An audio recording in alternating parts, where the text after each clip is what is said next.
Te damos gracias porque nos permitiste un día más de vida. Te damos gracias porque nos pusiste alimentos en nuestra mesa. Te damos gracias. Y también te pido por la hermana Rosy que está mal y que le dé salud y que todo salga bien en su operación. Y sí, creo que sería todo. Amén. Amén. Muchas gracias, Emi.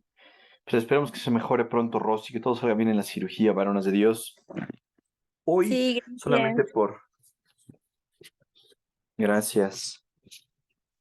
Hoy por cuestiones de que hace 2 semanas no grabé la clase, según yo le piqué aquí para que se grabara, pero no se grabó, voy a hacer un repaso que va a ser tal vez más largo que lo que debería ser, pero para que más o menos le vayamos agarrando la onda, aquellas personas que siguen estas grabaciones y no pueden ver la anterior porque fue un error mío, pensé que se estaba grabando y al final no.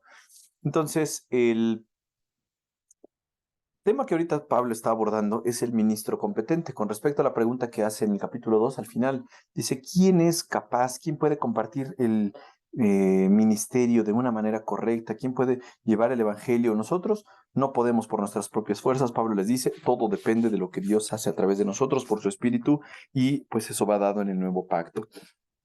Entonces, empieza el capítulo 3 de esta manera. Otra vez comenzamos a elogiarnos a nosotros mismos. ¿Acaso somos como otros que necesitan llevarles cartas de recomendación o que les piden que se escriban tales cartas en el nombre de ellos? Por supuesto que no. La única carta de recomendación que necesitamos son ustedes mismos. Sus vidas son una carta escrita en nuestro corazón. Todos pueden leerla y reconocer el buen trabajo que hicimos entre ustedes. Es evidente que son una carta de Cristo que muestra el resultado de nuestro ministerio entre ustedes. Esta carta no está escrita con pluma y tinta, sino con el Espíritu del Dios viviente.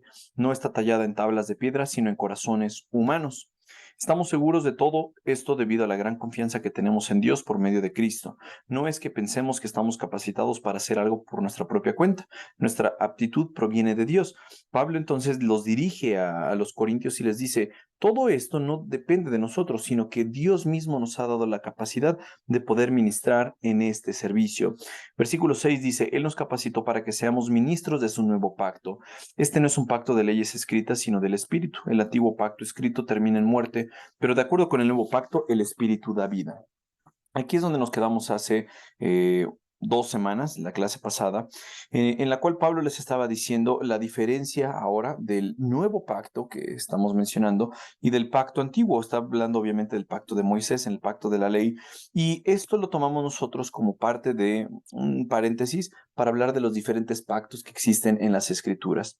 Sin embargo, si resumiéramos estos versículos y pudiéramos decir qué es lo que Pablo le quiere transmitir a los corintios, es que para responder esa pregunta, ¿quién es capaz de hacer estas cuestiones? Pablo les dice, nosotros solo lo podemos hacer a través de la obra que Dios ha hecho en nosotros ya.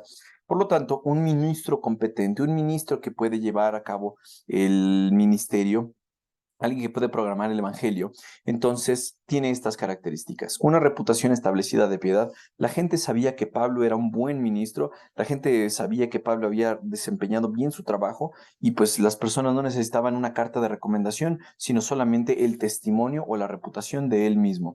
Por lo tanto, Pablo en estos versículos dijo que su reputación está establecida de que es una buena persona, de que ha ministrado bien y el resultado es que los corintios se habían arrepentido. Dos, Dios lo ha utilizado entonces para transformar las vidas de los corintios. Dijimos que los corintios tenían mucha confusión en sus vidas porque en la misma cultura los había absorbido y les había enseñado cosas que no eran correctas, pero ellos tenían un conflicto cuando ya se trataba de traerlas a la iglesia y dejarlas principalmente. El ministro eficaz tiene confianza en su llamado. Sabía que Dios lo había llamado al ministerio y por lo tanto él iba a cumplir con este llamado. Cualquier persona que sea competente, que necesita ser evaluada, sabe que su llamado está firme y dice, yo le voy a dar cuentas a mi general, a mi capitán, como lo vimos en el capítulo 2. A mí me interesa lo que piense mi capitán, porque él ha ganado ya la batalla. Depende en humildad del poder de Dios, como ya lo acabamos de ver en los versículos 4 en adelante, que Pablo les dice, esto en realidad no depende de mí, depende solamente de lo que Dios ha hecho a través de mí por su espíritu. Y por último, tiene un mensaje del nuevo pacto. El ministro eficaz y competente sabe que él tiene que proclamar el Evangelio de Dios. Y este Evangelio de Dios es bien importante para que lo podamos distinguir del antiguo pacto. El antiguo pacto pues estaba basado en cosas que nosotros teníamos que hacer. La ley de Dios, la ley que le dio a Moisés, pues nada más nos enseñaba el pecado, nos hacía ver que no podemos cumplirlo, porque en algún momento fallamos y nos dice Santiago que si fallamos en uno, nos hemos hecho culpables de todos, pero la verdad es que todos estos pecados y más los hemos cometido. Entonces, el antiguo pacto no nos lleva a la salvación, solamente nos dice, tú necesitas de un Salvador, y ese Salvador es Cristo. Por lo tanto, en el antiguo pacto, en el que se dio en las tablas y después Dios les continuó dando la ley, que lo vemos en el Pentateuco, todo apuntaba a unos sacrificios que tienen su cumplimiento en Cristo. De tal forma que si alguien en el Antiguo Testamento era salvo, era solamente a través de Cristo. Si alguien en el Nuevo Testamento era salvo, era solamente a través de Cristo. Si alguien en nuestros tiempos es salvo, solamente es a través de la sangre de Cristo. Cristo, cuando le preguntaron, oye, ¿cuál es el gran mandamiento? Jesús le dijo, amarás a Dios sobre todas las cosas y a tu prójimo como a ti mismo. Él decía que todo esto se resume en estos dos mandamientos, porque la primera parte de los mandamientos están destinados a la relación con Dios. Honrar a Dios, no tener ídolos, guardar el día de reposo. Eso está refiriéndose a cosas que pues se relacionan con Dios. Pero las demás, honrarás a tu padre y a tu madre, no matarás, y todos los otros mandamientos que vienen se relacionan con tu prójimo. De tal forma que Jesús lo resumió así: ama a tu prójimo como a ti mismo y no vas a robarle, no vas a mentirle, no vas a quitarle su esposa. Cuestiones así. Ama a Dios por sobre todas las cosas y vas a poder cumplir todo esto. El nuevo pacto, entonces, que predica el ministro, el nuevo pacto tiene como centro el Espíritu Santo que habita ahora en el creyente.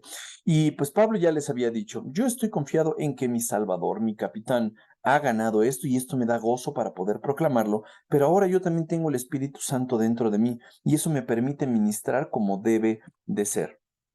El ministro eficaz, como dijimos, tiene confianza en su llamado y a él le importa crear una reputación tal que su general, que su capitán le diga, bien hecho, Pablo, trabajaste bien, lo hiciste con ganas, entonces ahora entra en el gozo de tu Señor, trabajaste muy bien, hiciste lo que tenías que hacer, has terminado la carrera. Y Pablo lo mencionó varias veces, aquí en Corintios les dijo, sin embargo, lo que ahora soy debe a Dios derramando su favor especial sobre mí y no sin resultados, pues he trabajado mucho más que cualquiera de los otros apóstoles, pero no fui yo, sino Dios quien obraba a través de mí por su gracia.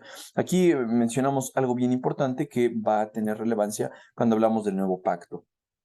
De tal forma que, pues Pablo lo que predicaba era el Evangelio. Al principio estaba en contra del Evangelio. Después Dios lo salvó y lo mandó a predicar el Evangelio. Y Pablo pues ya veía la cruz de una forma diferente. Pablo sabía que tenía que cumplir ese ministerio y llevárselo a las demás personas. Pero este poder, pues Pablo una y otra vez nos dice, esto no depende de mí, Dios me permite hacerlo.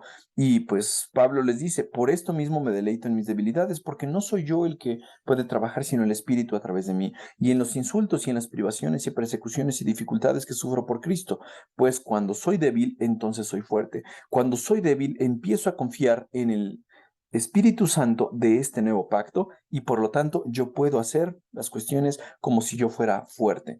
Dijimos que en la obra de Dios, en el ministerio de Dios, no se le llama a los mejores obreros, a los más fuertes, a los más capacitados. Les comentaba también la vez pasada que cuando busqué los obreros fuertes me salieron un montón de cuates sin camisa, así trabados, y dije, no, mejor les voy a poner esto porque voy a hacer pecar a las hermanas. Les puse esta imagen para que recordemos, Dios no necesita a los obreros más fuertes, a los más inteligentes. Eso no es lo que está buscando Dios. Esta frase que les puse aquí de Robert Murray resume todo lo que tenemos que buscar en una persona piadosa, en una persona que va a ocupar un cargo en la iglesia, en una persona que va a llevar el evangelio a otras personas, a otras naciones. Si nosotros tuviéramos que evaluarlo, sería así. Este hermano decía, un piadoso pastor escocés, le recordó a un joven ministro, Dios no bendice a los grandes talentos, sino la gran semejanza a Jesús. Eso es lo que Dios está persiguiendo en su iglesia. Y Pablo lo que quería hacer era asemejarse más a Jesús. Él quería parecerse más a su Señor y de tal forma que él llegó a ser un obrero extraordinario que tiene las características que acabamos de ver aquí en estos versículos del capítulo 3. En Primera Tesalonicenses, Pablo les dijo, pues cuando les llevamos la buena noticia, no fue solo con palabras, sino también con poder, porque el Espíritu Santo les dio plena certeza de que lo que decíamos era verdad. Y ya saben que nuestra preocupación por ustedes nuestra preocupación por ustedes por la forma en que nos comportamos entre ustedes. Pablo les está diciendo acá, ustedes pueden evaluar nuestro comportamiento, nuestra vida, porque pues estamos buscando parecernos más a Cristo y por eso nosotros llevamos la buena noticia, pero el que hace la obra de salvación, la obra de regeneración es el Espíritu Santo. Él fue el que los convenció de justicia, de pecado y de juicio. ¿Por qué Pablo saca a colación todo esto? Les mencionaba también que el ministro eficaz tiene el mensaje del nuevo pacto y por qué es importante para la iglesia de Corinto. Porque era muy probable que se hubieran metido estos falsos maestros que estaban convenciendo a los corintios y les decían, oye, para ser un cristiano, para que puedas alcanzar la salvación, necesitas seguir la ley de Moisés. Por eso Pablo menciona todas estas cosas que, pues de otra forma, no tendría lógica mencionarlas. Es muy probable que los maestros que estaban enseñando algo allí en ese momento eran judaizantes. ¿Qué significa la palabra judaizantes? Lo busqué ahí en el diccionario de internet y me salió esto. Es un judío converso que en el siglo I de la iglesia, es decir, en el tiempo en que se escribió esta carta de Corinto, sostenía que para salvarse no bastaba practicar la doctrina de Jesús, es decir, no bastaba creer que Jesús había muerto, había resucitado, había de venir otra vez, que Jesús y su sacrificio único ya nos podían salvar. Ellos decían que los prosélitos o los paganos tenían que, además, mantener la observación de la ley de Moisés, incluso a los paganos convertidos. Vamos a suponer que este amigo fuera alguien que nació en Corinto. Y este amigo dice, yo creo en Cristo. Bueno, se le acerca este falso maestro, este maestro que había hablado pestes de Pablo, que había dicho mentiras, que les decía, este no tiene cartas de recomendación, y Pablo los había atacado diciéndoles, yo no necesito cartas, la obra que se ha hecho en sus corazones ha sido por el trabajo que yo he realizado. Bueno, si este falso maestro se topaba con este Corinto, le decía, oye, tú no eres judío, necesitas guardar los rituales judíos, además de la fe en Cristo. Y eso, pues quizá nos parecería, bueno, pues quizá es una enseñanza correcta, pero no lo es. La fe que salva, la fe del Nuevo Testamento que muchas veces se nos da, es cree en Jesús como tu único y suficiente Salvador. Cree que Él es Dios, cree que Él vino a la tierra a morir, cree que Él murió, cree que Él resucitó, cree que Él va a venir. Ese es el mensaje, no tienes que añadirle nada más a la fe. Una fe en la que se tienen que sumar cosas no es la fe bíblica. Una fe que hace Jesús más X cosa, eso es una fe que no es bíblica. Y eso es lo que estaban enseñando estos falsos maestros. Por lo tanto, Pablo les tiene que decir diferentes cosas, porque les estaban exigiendo a ellos que se circuncidaran, que guardaran las fiestas, las nuevas lunas, los tabernáculos, que hicieran la Pascua, diferentes cosas que no estaban destinadas para ellos. Dios reservó esas fiestas para los judíos y ahora los judíos querían que un pagano o un gentil, vamos a decirlo así, alguien de Corinto, alguien de Roma, alguien de Frigia, alguien de Pisidia, de Panfilia, de donde fuera, siguiera estas costumbres. Y Pablo les dice, eso no, el ministro eficaz tiene un mensaje del nuevo pacto y eso es algo que tiene que quedar bien claro en las mentes de cualquier persona que profesa la fe en Jesús. Si alguien dice que hay salvación aparte de Jesús, eso es algo que la Biblia no enseña, por lo tanto esa persona está enseñando un error. En el Antiguo Testamento estos sacrificios apuntaban al sacrificio perfecto, es decir, alguien tenía fe en que algún momento iba a venir el Salvador, que fue Jesús, y era salvo. En el Nuevo Testamento alguien tiene fe de que ya vino ese Salvador y es salvo. No se necesita nada más. No necesita seguir las leyes de Moisés, los pactos del Antiguo Testamento, las costumbres de los judíos, porque esos fueron destinados para ese pueblo, para ese momento, porque todo eso apuntaba a Cristo. Pero ¿para qué regresarnos a esos rudimentos, esos sacrificios, esas cuestiones que ya no tienen valor? Digo, tal vez por cuestión cultural sí, pero no es algo como para practicar. Si lo entiendes, por ejemplo, entiendes lo de la Pascua, se vuelve algo bonito, pero no es para que nosotros sigamos tomando la Pascua, sigamos haciendo la fiesta de los tabernáculos, sigamos haciendo la fiesta de las trompetas. Eso no se nos manda en la Biblia en ningún momento. Yo les mencionaba también algunos pactos que podemos encontrar en la Biblia, o más bien los pactos que podemos encontrar a lo largo del Antiguo Testamento, que nos llevan al nuevo pacto del cual ahorita está hablando Pablo. Tenemos el pacto de Dios con Noé, en el cual Dios le dijo, ya no voy a destruir la tierra nuevamente con agua, el pacto sacerdotal, que hablaba de un descendiente de Aarón, el pacto abrahámico, que obviamente al final apuntaba hacia Cristo, decía Dios, yo te voy a multiplicar y dentro de esa descendencia vas a tener una persona por la cual van a ser benditas todas las naciones. El pacto davídico, en el cual Dios le prometía a David que siempre alguien de su linaje iba a permanecer en el trono y también apuntaba hacia Cristo porque él es el rey que iba a quedarse hasta el final. El pacto mosaico que vemos en Éxodo capítulo 24 y obviamente el pacto nuevo del cual está hablando aquí Pablo. Pablo les está diciendo el mensaje del ministro correcto, el mensaje de un ministro eficaz, el mensaje de un ministro que de verdad predica la palabra de Dios debe ser enfocado en esto, en el nuevo pacto. No tiene que regresarse acá, no tiene que tomar parte de otro pacto. El nuevo pacto cumple lo que estos habían mencionado. Este nuevo pacto habla de incluso más allá de cosas que habían mencionado, porque ahora se nos dice que el Espíritu Santo mora dentro de nosotros. Esta imagen que encontré también les comentaba que pues menciona este pacto adámico en vez del pacto sacerdotal que aparece acá, pero el pacto adámico pues fue hecho con Adán y Eva, en el cual pues se les dice que de la simiente de ellos, es decir, de la descendencia de ellos, iban a ser alguien que aplastaría a la serpiente, ¿correcto? Entonces, esos son los pactos que tenemos en las escrituras.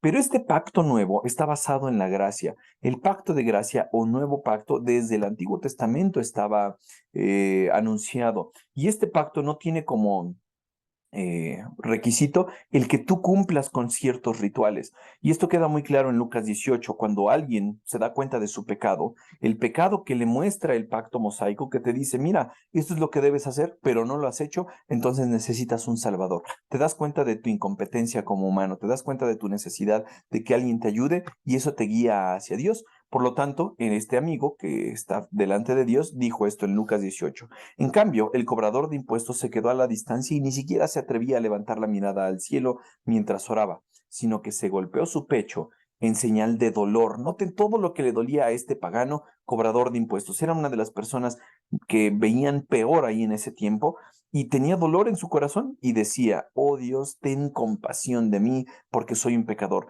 El nuevo pacto te hace ver que tú has fallado en la ley y que tienes una salida, que tienes un Salvador que te puede llevar al Padre nuevamente. Y ese Salvador, ¿quién es? Solamente Cristo. De tal forma que la Biblia siempre te enseña que la fe salvadora es basada en Cristo y que no le tienes que agregar nada más. Y si alguien le agregaba, Pablo les está diciendo acá, ese no es un ministro eficaz, no es una persona confiable. Nos tenemos que meter a entender este nuevo pacto porque es algo que predica el ministro eficaz. Vamos a irnos a a Hebreos capítulo 9, para que entendamos un poquito de las características de este pacto que predica una persona eficaz.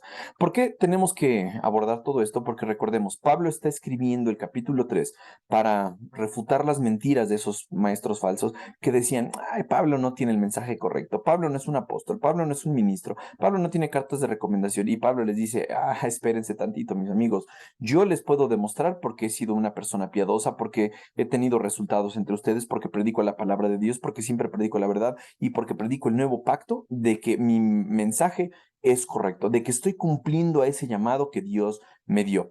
Entonces, en Hebreos, el autor que no sabemos quién es, algunos piensan que fue Pablo, otros piensan que fue Bernabé, otros incluso que está una mujer, no lo sabemos, se nos dice lo siguiente, hablando del nuevo pacto. Entonces, Cristo ahora ha llegado a ser el sumo sacerdote por sobre todas las cosas buenas que han venido. Entonces, entendamos esto. Algo estaba aquí, algo era bueno, se nos dice acá, pero ahora Jesús está por arriba de eso, arriba de ese nivel. Y Cristo es llamado el sumo sacerdote. Ahorita les voy a enseñar unos dibujos en los cuales esto toma relevancia. Él entró en este tabernáculo superior, más perfecto que está en el cielo, el cual no fue hecho por manos humanas ni forma parte del mundo creado. Con su propia sangre, no con la sangre de cabras ni de becerros, entró en el lugar santísimo una sola vez y para siempre y aseguró nuestra redención eterna. Aquí el autor de Hebreos está diciendo algunas cosas que nos tienen que resultar sumamente interesantes. Nos está diciendo que algo era bueno, pero ahora Jesús está superior. Y que Jesús allá en el cielo entró en el tabernáculo. Y no solamente entró al tabernáculo, sino que entró al lugar santísimo. En el lugar santísimo solamente entraba en el tabernáculo terrenal, el tabernáculo que hizo Moisés. Solamente entraba una vez al año el sumo sacerdote con sangre extraña. Aquí se nos dice con la sangre de cabras o de becerros o de algún animal y Jesús entró allá, pero con su propia sangre, con la suya, con la de nadie más, y así se convirtió en nuestro sacrificio perfecto. Por lo que entendemos en las Escrituras, se nos dice que el modelo que Dios le dio a Moisés allí en el monte Sinaí y le dijo, así vas a edificar el tabernáculo y este va a ser el lugar donde va a estar mi presencia. Tiene que ser con ciertas características. Y uno se podría preguntar, bueno, ¿y de dónde sacó Moisés el modelo? Por lo que entendemos en las Escrituras, este modelo es el modelo de un tabernáculo en el cielo. Entonces, en este tabernáculo terrenal, pues se tenían varios rituales. No cualquiera podía entrar, tenían sus atrios separados, las tiendas de las tribus estaban organizadas de una forma específica, tres hacia el norte, tres hacia el sur, tres hacia el este, tres hacia el oriente para formar las 12 tribus. Tenía el atrio, que es lo que vemos acá en estas cortinas, y ahí podríamos encontrar el altar donde se realizaban los sacrificios. Ese altar pues era oficiado por los sacerdotes, el sacrificio ahí en este lugar. Había un lugar donde se lavaban los sacerdotes. Y después ya llegamos al tabernáculo como tal o la tienda. Esta tienda estaba dividida en dos. Tenemos el lugar santo y el lugar santísimo. Lugar santísimo. Le vamos a poner otra S, santísimo. ¿Ok? En este lugar podía entrar el sacerdote y ahí tenía los panes de la proposición, tenía la lámpara donde pues le echaba aceite y prendía y tenía también el altar del incienso. Pero después había una cortina que separaba este lugar. Entonces, ya me voy a enfocar en esta zona y se los pongo aquí en el dibujo. Aquí sería la entrada que acabamos de ver. Y se nos está diciendo lo siguiente. Aquí el sacerdote podía entrar y podía pues ir y venir, obviamente con ciertos requisitos, porque aquí, repito, tenía la mesa de la proposición con los panes, tenía la lámpara, tenía el altar del incienso, y pues entraba, iba y venía, muy bien, ministraba. Pero esta cortina nos separaba al lugar santo, que es acá, lugar santo, del Santísimo. Y este lugar santísimo estaba separado por este velo. Y para que el sacerdote pudiera entrar, se tenía que haber purificado, porque si entraba y no estaba purificado, incluso se podía morir acá. Algunos dicen que hasta les ponían un cordoncito acá y unas sonajas o unos cascabeles como para que sonara y la gente acá afuera supiera que seguía vivo el sumo sacerdote, porque si entraba al lugar santísimo sin estar purificado, pues Dios lo podía matar. Aquí en el lugar santísimo tenemos el arca de la el arca del pacto y tenemos el propiciatorio. El propiciatorio es la cubierta de eh, de esta arca. Entonces entraba el sacerdote una vez al año en el día de expiación y ofrecía sacrificios, ya se nos dice, con sangre de borregos o sangre de eh, toros o de becerros y pues ya ofrecía el sacrificio. Pero se nos dice, Cristo no solamente se quedó en este tabernáculo, no, no, no, no. Lo que hizo Cristo fue entrar en el tabernáculo del cielo, aquel de donde se tomó este modelo, y no se quedó acá solamente, sino que entró al lugar santísimo para ofrecer sacrificio por nuestros pecados. Bajo este sistema, les dice el autor de Hebreos, la sangre de cabras y toros y las cenizas de una novilla podían limpiar el cuerpo de las personas que estaban ceremonialmente impuras. Ahora imagínense cuánto más la sangre de Cristo nos purificará la conciencia de acciones pecaminosas para que adoremos al Dios viviente, pues por el poder del Espíritu Eterno, Cristo se ofreció a sí mismo a Dios como sacrificio perfecto por nuestros pecados. Pablo les está diciendo aquí que el nuevo pacto es lo que debe predicar el ministro eficaz. Y si entendemos el nuevo pacto, se nos dice que aquí esta sangre de Cristo es superior a la de los animales, porque estos nada más podían limpiar el cuerpo. Pero cuando Cristo se ofreció a sí mismo, lo hizo para limpiarnos de nuestros pecados. Y esto tiene una consecuencia, nos dice acá el autor de Hebreos. Por eso, Él es el mediador de un nuevo pacto entre Dios y la gente. Este nuevo pacto es el que anuncia el ministro eficaz. El ministro consciente anuncia este nuevo pacto para que todos los que son llamados puedan recibir la herencia eterna que Dios les ha prometido. Pues Cristo murió para librarlos del castigo de los pecados que habían cometido bajo este primer pacto. Es decir, Dios le dijo a Moisés, tú dales estas leyes, estos 10 mandamientos, más otros que tenían los judíos que seguir cumpliendo. Y entonces lo que tenían que hacer era simplemente pues obedecerlos, pero se daban cuenta que nadie podía obedecerlos y por lo tanto tenían que, ay, perdón, esta cosa ya se me trabó. Este pacto tenían que cumplirlo, pero se daban cuenta de que no eran capaces y necesitaban entonces un salvador. ¿Por qué? Porque por estos pecados, perdón, por estos pecados que habían cometido, pues ya lo sabemos a través de Romanos, la paga del pecado es la muerte. Necesitábamos a alguien que nos salvara del castigo que nos merecíamos por no haber cumplido con estos pecados. Y por lo tanto, el buen ministro, ya entendiendo este nuevo pacto, va a predicar algunas cosas. Va a predicar a Cristo, pero ¿qué predica de Cristo? Que Cristo fue crucificado por los pecados de los creyentes, que Cristo fue resucitado para justificación de ellos y que Cristo sigue vivo para interceder por los pecadores.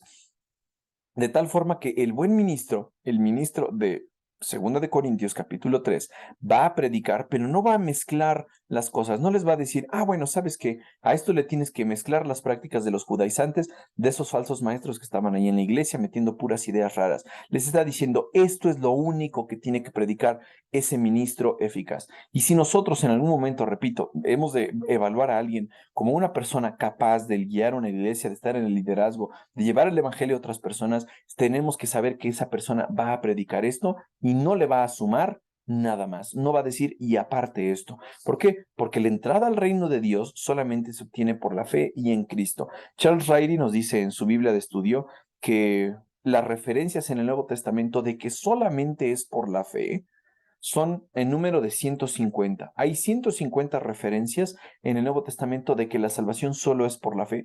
Oye, pero es que me tengo que arrepentir de mis pecados. Oye, es que tengo que hacer Cristo Salvador de mi vida, perdón, Señor de mi vida. Oye, es que tengo que portarme bien e ir a la iglesia. Oye, y es que tengo que sumarle la fe a la Virgen. Oye, y es que tengo que sumarle la fe a los santos. Todo eso es extra. La Biblia es muy clara en decirnos que solamente a través de la fe en Cristo Jesús, en este mensaje del Evangelio, somos nosotros salvos. Vamos a terminar con esto para que ya no se me congestionen de información y no se me vayan a convulsionar. Hebreos 8, regresando a este mismo pasaje de Hebreos, se nos dice, pero cuando Dios encontró defectos en el pueblo, noten en quién encontró defectos. El pueblo no podía cumplir con la ley de Moisés. Cuando le dio los 10 mandamientos y las siguientes leyes, se dio cuenta que no lo podían cumplir. Dijo, bueno, se acerca el día, dice el Señor, en que haré un nuevo pacto nuevamente. Este nuevo pacto sale a relucir con el pueblo de Israel y de Judá. Este pacto no será como el que hice con sus antepasados, es decir, el de Moisés, cuando los tomé de la mano y los saqué de la tierra de Egipto. Ellos no permanecieron fieles a mi pacto, a este que estamos mencionando de Moisés. Por eso les di la espalda, dice el Señor. Este pacto fue hecho con la casa de Israel y de Judá, pero en el Nuevo Testamento se nos revela, en Efesios, se nos dice que no se había revelado que también los gentiles, aquellas personas que no son judíos, pueden participar de este nuevo pacto. Y se nos dice acá, pero este es el nuevo pacto que haré con el pueblo de Israel en ese día, dice el Señor. Pondré mis leyes en su mente y las escribiré en su corazón. Yo seré su Dios y ellos serán mi pueblo. Y no habrá más necesidad de enseñar a sus vecinos, ni habrá necesidad de enseñar a sus parientes diciendo, deberías conocer al Señor. Pues todos ya me conocerán, desde el más pequeño hasta el más grande. Aquí necesito recordarles algo.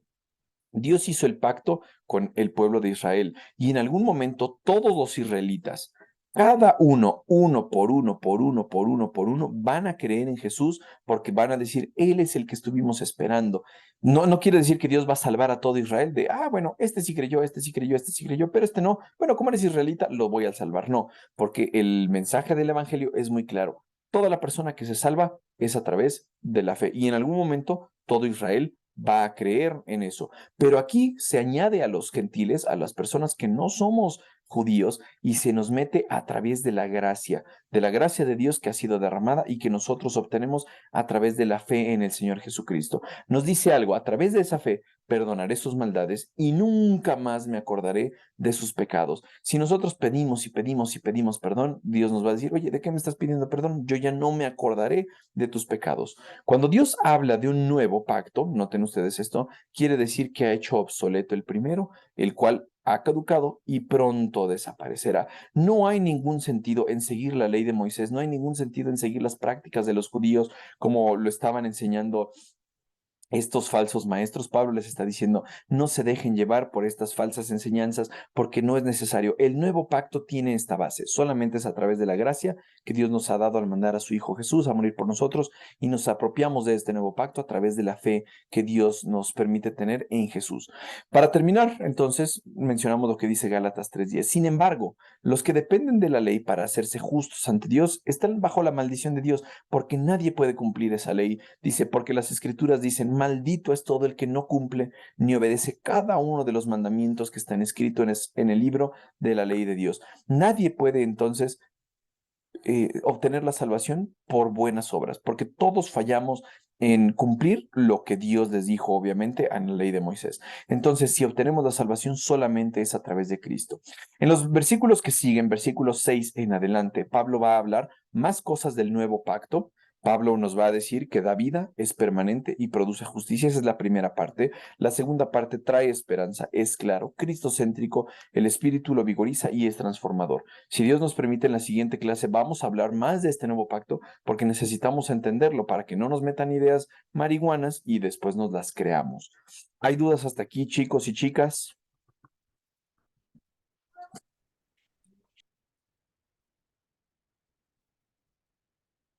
¿No? Bueno, David, ¿nos puedes despedir en oración, por favor?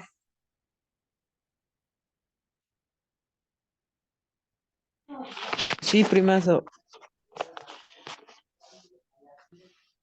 Padre, te doy gracias por este día, gracias por permitirnos haber escuchado esta clase, gracias por la vida de Mario, gracias por permitir todo para que estemos y podamos estudiar y recibir más sabiduría, más entendimiento de tu palabra. Este, ayuda por las necesidades que tiene cada uno de mis hermanos, de sus familiares, en su salud. Tú sánales, tú ayúdales